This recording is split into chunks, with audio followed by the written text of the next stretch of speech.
kelompok juga ingin memaparkan tentang apa Ibu? Modul ajar. Modul ajar yang akan disampaikan oleh Ibu Rini. Tempat dan waktunya kami persilakan.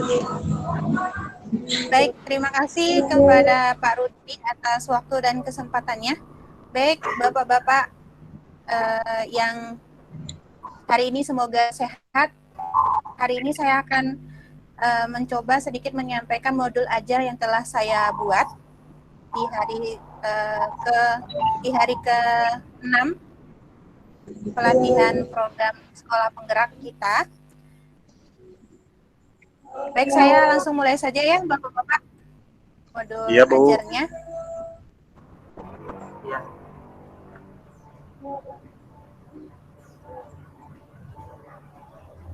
Kelihatan tidak? Belum, Bu. Masih belum, Bu. Oh, belum ya.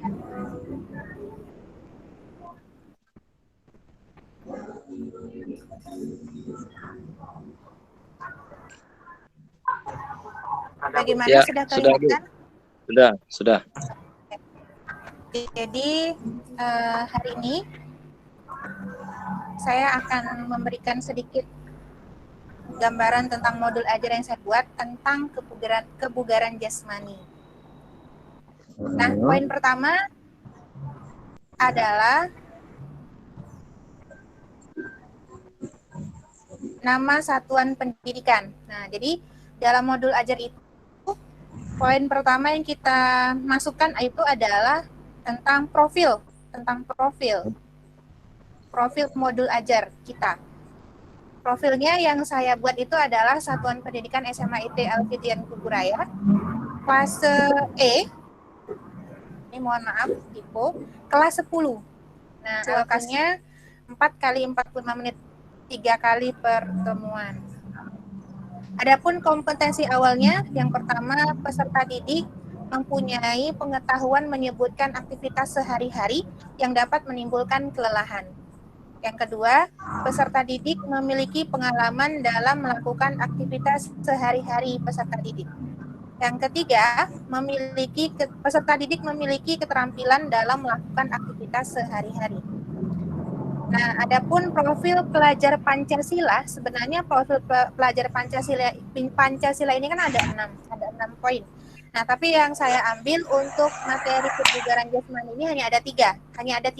Yang pertama, beriman atau bertakwa kepada Tuhan Yang Maha Esa dan berakhlak mulia. Yang kedua, mandiri. Yang ketiga, kreatif. Sarana dan prasarana. Nah, alhamdulillah di sekolah kami cukup lengkap untuk sarana dan prasarananya, apalagi dalam hal berbau teknologi.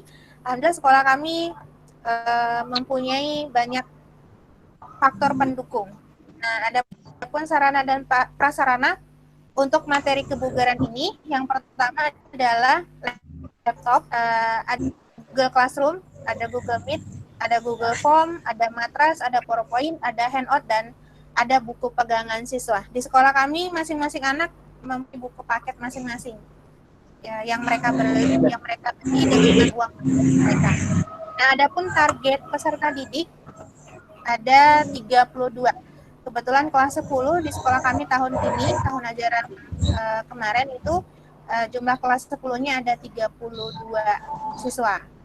Adapun model pembelajaran ada daring, ada luring, ada paduan antara tatap muka dan pembelajaran jarak jauh. Nah, ini kenapa ada paduan antara tatap muka? Jadi sekolah kami itu sudah melakukan tatap muka pada bulan Januari kemarin. Walaupun cuma sebentar karena ada sesuatu dan lain hal, tapi kami sempat melakukan tatap muka, pelajaran tatap muka. Makanya di sini model pembelajarannya di mix.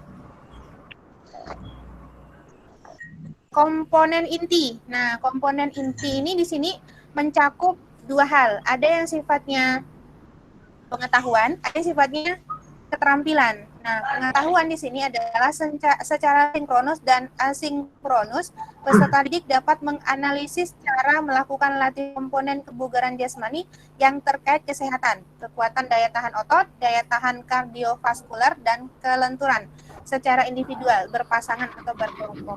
Nah, adapun keterampilan yang ingin dicapai pada materi kebugaran jasmani adalah peserta didik dapat melakukan latihan komponen kebugaran jasmani terkait kesehatan secara individu ataupun berpasangan. Nah, ini adalah pemahaman bermakna.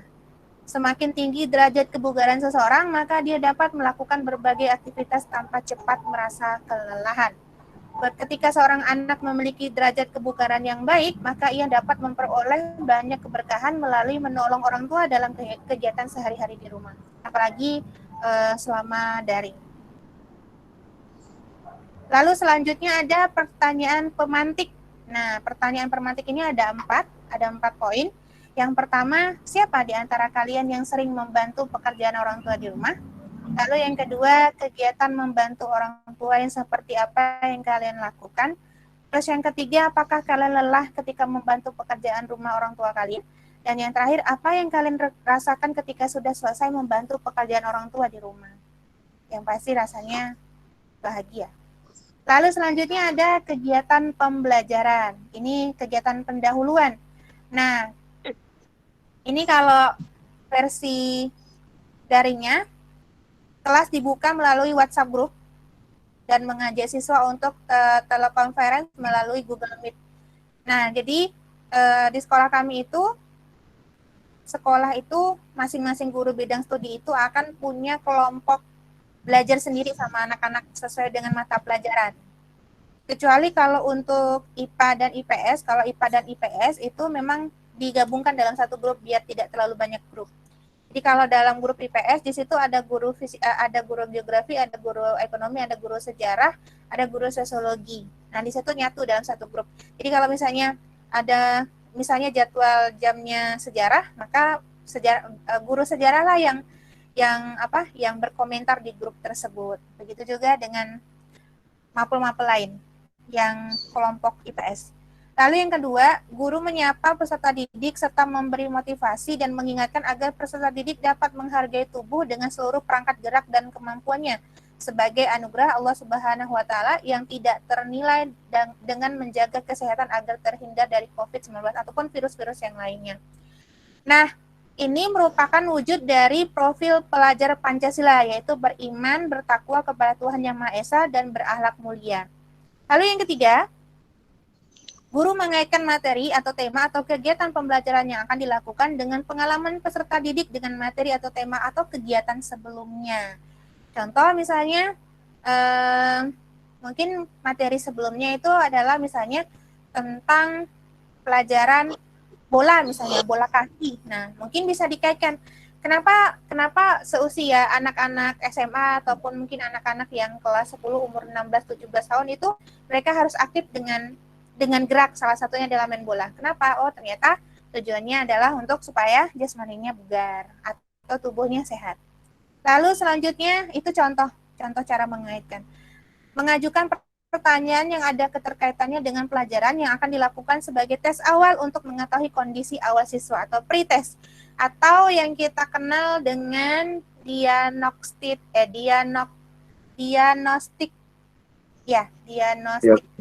Itu adalah diagnosis awal sebelum kita memberikan perlakuan. Nah, diagnosis itu kan ada yang sifatnya apa Pak sifatnya? Kognitif ya? Ada yang sifatnya kognitif, ada yang sifatnya non kognitif. Kalau yang kognitif itu seputar pertanyaan tentang berbau-bau tentang materi ya. Iya, teori. Iya, tentang teori. Misalnya mungkin olahraga apa yang kamu suka di dalam pelajaran PJOK. Terus kalau yang kebalikannya itu adalah diagnostik non kognitif. Nah, mungkin lebih ditanya apakah di rumah mereka sering gerak atau melakukan aktivitas gerak atau hanya menjadi tim mager atau malas gerak. Nah, itu mungkin tes-tes yang perlu dilakukan oleh guru untuk mendiagnosa sebelum anak-anak atau peserta didik dikasih perlakuan agar tepat sasaran. Nah, selanjutnya adalah guru menjelaskan capaian pembelajaran yang harus dikuasai oleh peserta didik setelah proses pembelajaran. Nah, ini bisa dilakukan dengan evaluasi formatif dan evaluasi sikap. Lalu, nah ini adalah kegiatan pembelajaran inti. Pertama, dilanjutkan dengan ice breaking agar peserta didik terkondisikan dalam materi yang akan diajarkan dengan perasaan yang menyenangkan. Ice breaking dalam bentuk game, nama permainannya adalah bermain tebak gambar. Nah, ini mungkin tidak perlu repot-repot menyediakan gambar, tapi cukup ditampilkan dalam PowerPoint. Gambar-gambar yang disajikan, lalu peserta didik diminta untuk menebak, kira-kira ini gambar apa?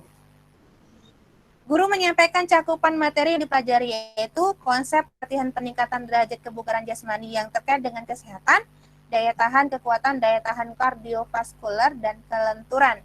Peserta didik kemudian melakukan asinkronus di Google Classroom, dimulai dengan melakukan gerakan literasi dengan mencermati dan mengamati. Nah, ini salah satu wujud dari profil pelajar Pancasila juga, yaitu mandiri. Guru memberikan ruang untuk mencari atau menggali informasi tentang komponen kebugaran jasmani yang terkait kesehatan sebanyak mungkin melalui sumber belajar, baik itu dari buku paket maupun YouTube ataupun internet. Nah, ini juga salah satu profil pelajar Pancasila, yaitu mandiri dan kreatif. Lalu peserta didik menganalisis informasi yang dapat dan dituangkan dalam sebuah gagasan. Peserta didik mencoba aktivitas latihan kebugaran jasmani yang terkait kesehatan sesuai dengan hasil diskusi yang didapat serta penjelasan guru secara individu maupun berpasangan dengan percaya diri, dan hasilnya divideokan untuk penilaian. Ini juga bagian dari profil pelajar Pancasila, yaitu kreatif. Nah, ini adalah penutup. Peserta didik melakukan asesmen formatif. Asesmen formatif itu adalah penilaian dilakukan oleh guru selama proses pembelajaran itu berlangsung. Peserta didik melakukan kegiatan sinkronus di Google Meet. Peserta didik menarik kesimpulan dari materi aktivitas latihan kebugaran jasmani yang terkait dengan kesehatan dengan percaya diri sesuai dengan hasil diskusi yang didapat serta penjelasan guru. Peserta didik bersama-sama, guru melakukan review dan refleksi atas pembelajaran yang dilakukan. Peserta didik dan guru bersama-sama mengapresiasikan keberhasilan dalam kegiatan pembelajaran. Guru menyampaikan rencana pembelajaran selanjutnya, dan guru meminta salah satu orang untuk menutup pembelajaran dengan mengucapkan hamdalah dan dilanjutkan dengan doa. Nah, itu mungkin gambaran kegiatan proses pembelajaran yang tertuang dalam modul ajar yang saya buat.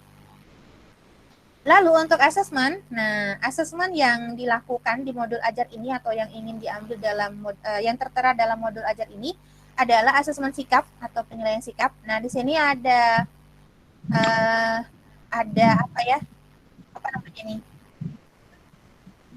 Ada tabel yang merupakan indikator untuk melakukan penilaian sikap. Nah, di sini ada tanggal. Tanggal itu adalah tanggal diisi sesuai dengan kapan pembelajaran itu berlangsung atau kapan asesmen itu dilakukan. Lalu ada nama peserta didik. Nah, untuk poin religi, disiplin, kejujuran, dan kerja keras itu diisi dengan angka. Boleh 4, boleh 3, boleh 2, boleh 1. Indikatornya adalah ini. Jadi kalau nilai 4 itu adalah sikapnya memenuhi, tapi sangat baik, kategori sangat baik. Nah, mungkin religiusnya misalnya 4 semua nih, jadi dia religius, dia agamis banget. Kalau disiplin, jadi dari awal sampai akhir dia nggak telat gitu.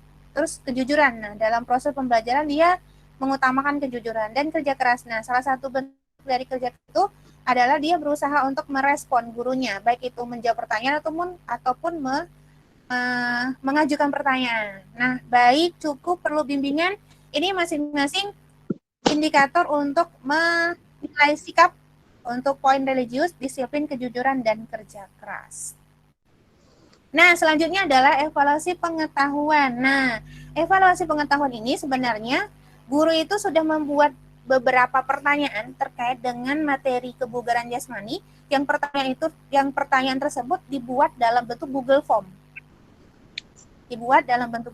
Lalu Google Form itu disebarkan ke anak-anak dengan lewat WhatsApp group. Nah, ini adalah asesmen formatifnya. Salah satu dari Google Form-nya. Salah satu isi dari Google Form tentang asesmen formatifnya. Di sini ada gambar. Terus ada masih dalam asesmen formatif. Di sini ada pengayaan dan remedial. Nah, pengayaan dan remedial tersebut diberikan kepada anak yang apabila nilai hasil asesmen formatifnya itu di atas KKM. Itu pengayaan. Maka anak tersebut diberikan pengayaan. Masih seputar tentang kebugaran jasmani. Nah, begitu juga dengan anak yang hasil asesmen formatifnya itu di bawah KKM. Jadi guru akan memberikan dia remedial. Nah, remedialnya seperti apa? Itu balik lagi ke gurunya. Cuman dalam membuat indikator remedial ataupun pengayaan itu sebenarnya indikatornya ada. Nah, indikatornya ada. Jadi saya pernah baca buku tentang perangkat pembelajaran yang dibuat oleh Pak Tri Setiadi. Beliau itu salah satu guru di Pontianak, guru sosiologi, dan beliau pernah membuat buku tentang rencana pelaksanaan pembelajaran, dan ternyata di situ ada indikatornya. Kalau saya pribadi dalam menyusun perangkat, saya sebagian mengikuti referensi dari buku beliau. Nah, ini adalah lampiran. Lampirannya adalah bahan bacaan guru dan peserta didik. Jadi bahan bacaan guru, terus bahan bacaan yang dipelajari oleh peserta didik, maksudnya tambahan, referensi tambahan untuk peserta didik, maupun hands-on ataupun video pembelajaran, itu akan di-share oleh guru melalui WhatsApp group. Jadi yang di-share itu adalah alamatnya, linknya. Jadi anak-anak tinggal klik. Mereka akan dengan sendirinya akan menonton ataupun membaca bahan ajar. Nah, ini lembar peserta didik juga di-share oleh guru di grup WhatsApp, bentuknya berupa Google Form. Nah, lembar kerja peserta didik ini tidak selalu berupa Google Form, ini terserah bentuknya seperti apa. Yang jelas lembar kerja peserta didik itu adalah kerangka yang dibuat oleh guru, yang anak-anak itu tinggal ngisi. Nah, sama kayak kita di pelatihan PSW itu kan ada lembar kerjanya. Udah ada kerangkanya, tinggal kita isi. Nah, yang terakhir itu adalah glosarium. Glosarium ini anak-anak bisa menemukan atau mencari istilah-istilah yang belum mereka mengerti di materi kebugaran jasmani. Ini adalah daftar pustakanya. Baik, ada yang ingin ditanyakan? Saya kasih kesempatan untuk teman-teman bertanya.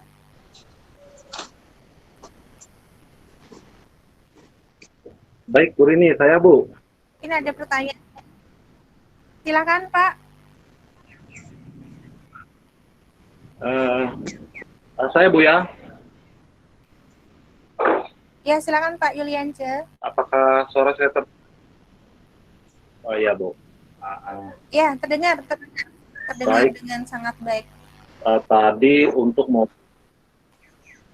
modul pembelajarannya itu sangat paparannya sangat baik Bu. Terus urutan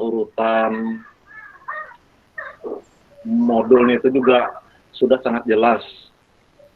Ada sedikit yang saya bingung Bu ya.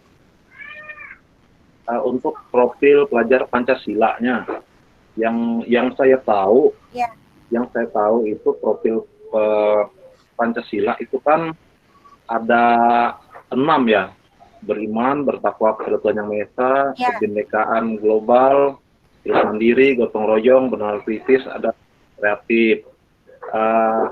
Untuk di materi pelajaran kebugaran jasmani, tadi saya lihat profil pelajar Pancasilanya cuma ada 3 yang dimasukkan ke situ. Jadi saya juga, apakah nanti di dalam kalau saya membuat modul ajarnya, misalnya sepak bola atau voli itu, apakah profil pelajar Pancasilanya nanti saya buat tiga ini saja atau bisa saya tambahkan yang lainnya? Terus apa pengaruh di dalam modul saya nanti kalau seandainya saya menambahkan? Itu saja Bu, kalau seandainya nanti saya buat modul ajar yang materinya lain dari kebugaran jasmani ini.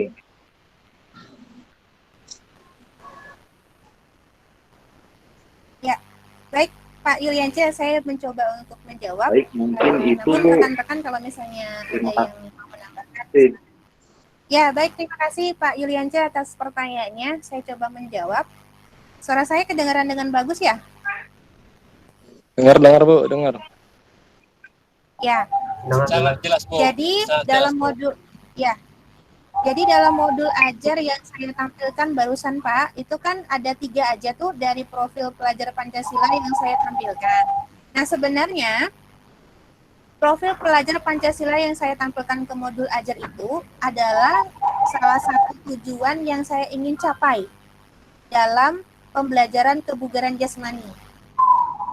Nah sebenarnya maksudnya output kali ya. Output dari sebuah proses pembelajaran itu adalah kan capaian pembelajaran. Nah, capaian pembelajaran itu kan arahnya kepada pembentukan profil pelajar Pancasila. Jadi maksudnya pada materi kebugaran jasmani ini apa yang mau kita capai, apa yang mau kita tuju. Yang arahnya itu ke profil pelajar Pancasila. Nah, tadi yang saya tampilkan itu kan cuma ada 3.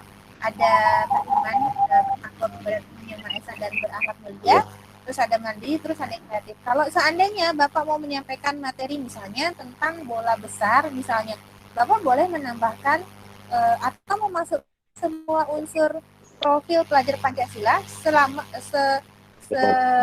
Bapak merasa bahwa tujuan atau capaian pembelajaran yang Bapak capai adalah keseluruhan dari profil pelajar Pancasila itu Pak. Gitu Pak. Jadi boleh kita tambah, boleh kita kurang, atau boleh kita masukkan semuanya. Tergantung dari apa yang ingin kita capai dari proses pembelajaran pada saat kita ngajar.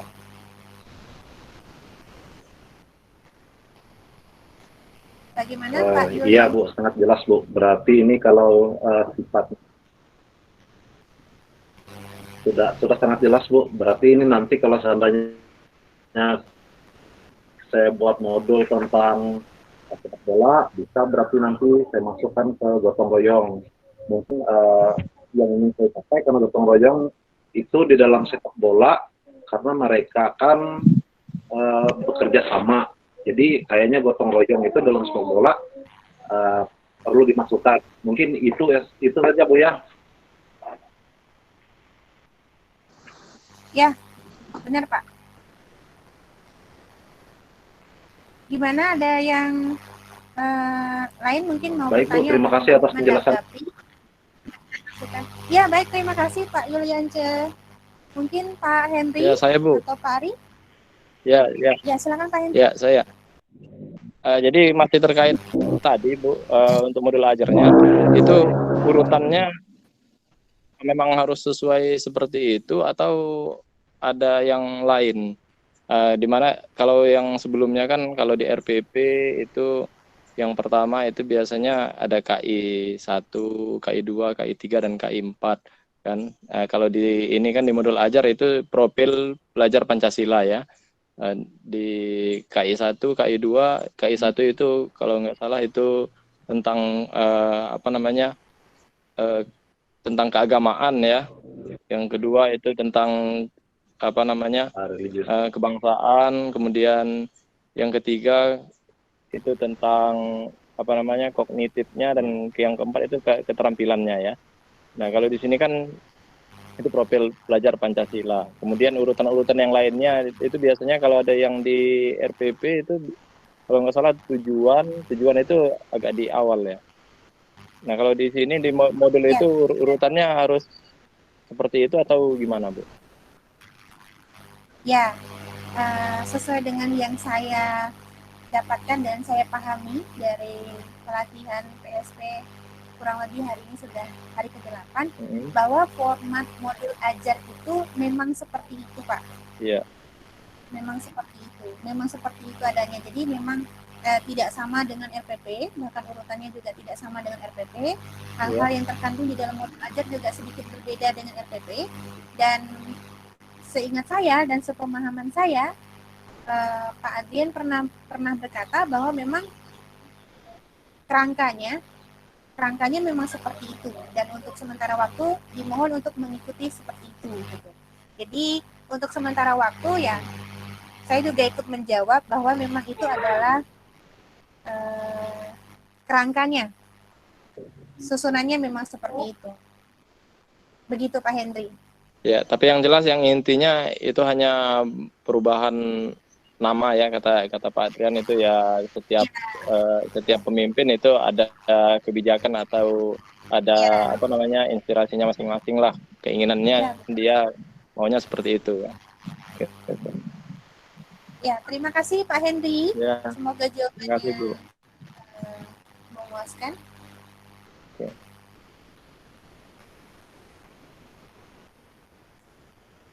Arif? Siap. Saya belum nyambung, Bu, soalnya baru masuk. Oh iya. Mungkin belum nyambung mungkin bagi Pak Arif gimana kesannya dalam membuat modul ajar di hari ke-6? Kesannya seperti apa? Apakah susah? Apakah mudah? Atau mungkin sudah terbiasa? Kalau dilihat dari yang contoh yang Bu Rini ya, yang dikirim sama Pak Adrian itu mungkin agak susah ya, bukan susah gimana, maksudnya ini hal baru gitu dari RPP kan berbeda dengan RPP, jadi ya menurut saya ya ini hal baru yang harus dipelajari sama kita semua gitu kan. Iya, ini hal baru ya Pak? Ya, hal baru kalau menurut saya, tapi mungkin kalau Bu Rini kan udah paham dan ngerti gitu kan. Kalau Pak Hendrian mungkin juga udah pernah buat mungkin Pak Hendrian. Belum Pak, malah saya ini agak bertanya-tanya juga. Kalau modul kalau RPP kan kita yang terbaru itu ada yang di per RPP 1 lembar ya. RPP 1 lembar. Ya, terakhir itu RPP 1 lembar PPG ya. RPP 1 lembar. Nah, itu kan per ini ya, per materi ya. Kalau modul untuk modul ini perangkatnya berbentuk kayak RPP atau gimana tuh Bu Rini? Saya juga belum pernah mendapatkan dengan gimana terkait dengan modul ajar. Tapi kalau menurut saya modul ajar ini dalam bentuk print out ya. Ya. Kemudian kalau saya perhatikan. Gimana Pak Dian? Halo? Ya. Ya Pak Hendri. Ya, kalau di perangkat pembelajaran yang sebelumnya kan kita ada, sebelum RPP itu kan ada pedomannya pada silabus juga ya. Nah, kalau yang di modul ajar ini, kalau nggak salah itu kemarin kita pernah buat ya, mirip-mirip dengan silabus juga. Apa itu namanya, alur ATP ya. Alur tujuan pembelajaran. Berarti ini modul nggak terpacu pada silabus ya kayak RPP. Jadi kan kalau RPP kan istilahnya sebelum bikin RPP itu kita mengacu kepada silabus dulu kan. Nah, kalau ini RPP modul ajar terpacu kepada yang mana dulu gitu? Apa langsung aja kita buat modul atau gimana?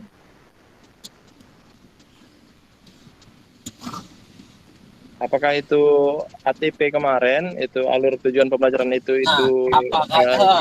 acuan pertamanya sebelum membuat modul atau gimana? Bisa jadi itu, tapi gimana itu tanggapan Bu Rini itu?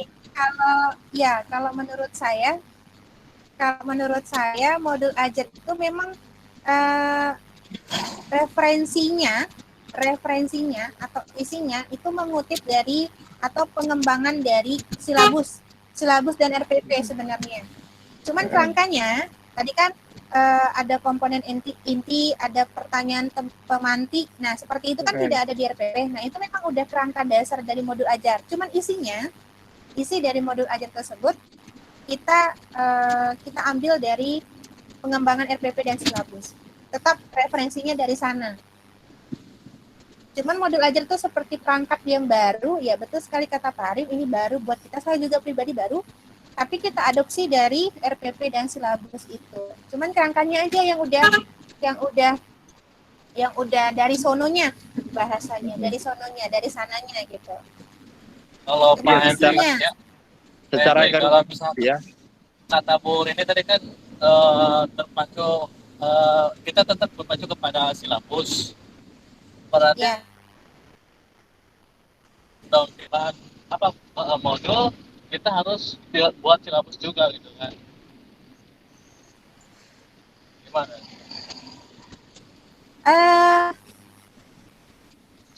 Modul ajar itu kan barunya di sekolah penggerak ya Pak ya, barunya ada di sekolah penggerak.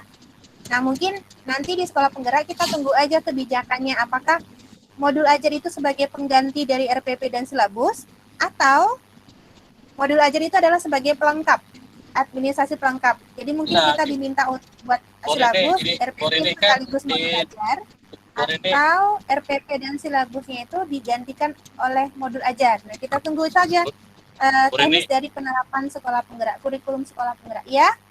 Oke. Itu kan sudah ada kan surat edaran ini kan yang ditugaskan untuk membuat modul ajar.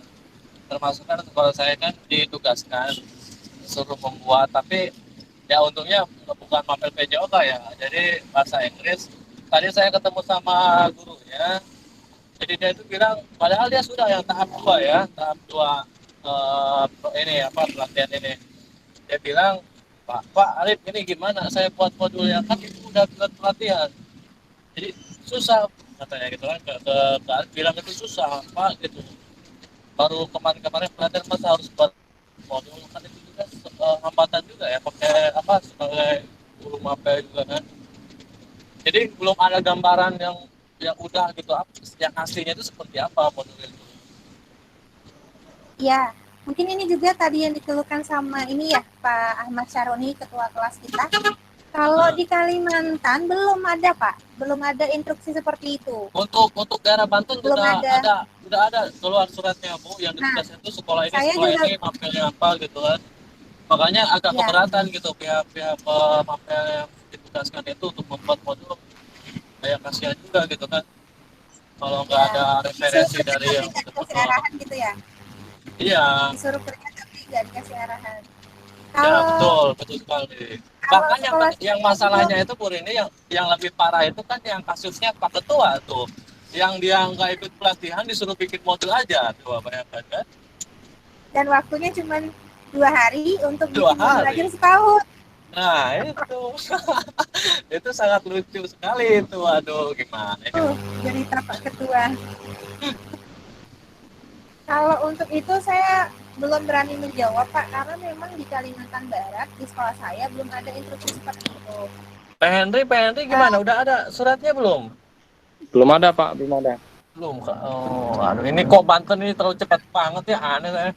Ya, mungkin cuma untuk Banten aja kali.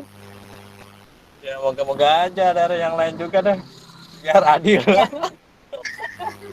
Aduh, ini diskusi atau curhat ya? Baik, mungkin udah cukup kali Pak ya? Sudah cukup? Iya. Diskusi kita hari ini. Enggak ini dulu, ini enggak foto dulu Pak, Ibu, Bapak, kita buat di foto atau mungkin video aja. Kita tutup dulu dari kalau memang sudah tidak ada diskusikan, mungkin baru bisa tutup, habis itu baru kita foto. Oke. Udah ini Bu. Ya baik, terima kasih. Saya serahkan ke Pak Rudi. Oke, terima kasih Ibu atas pemaparannya yang tadi sangat jelas ya, mungkin dari Pak Hendri, Pak Julian, dan Pak Arif. Bila mana ada kata-kata yang kurang mengenakan, kurang tepat atau jawabannya, mohon dimaklum karena kita masih sama-sama belajar ya. Karena guru penggerak ini baru sekolah-sekolah tertentu yang mengikuti ya. Oke, dari kelompok kita cukup sekian. Wassalamualaikum warahmatullahi wabarakatuh. Waalaikumsalam Waalaikumsalam warahmatullahi warahmatullahi wabarakatuh. wabarakatuh.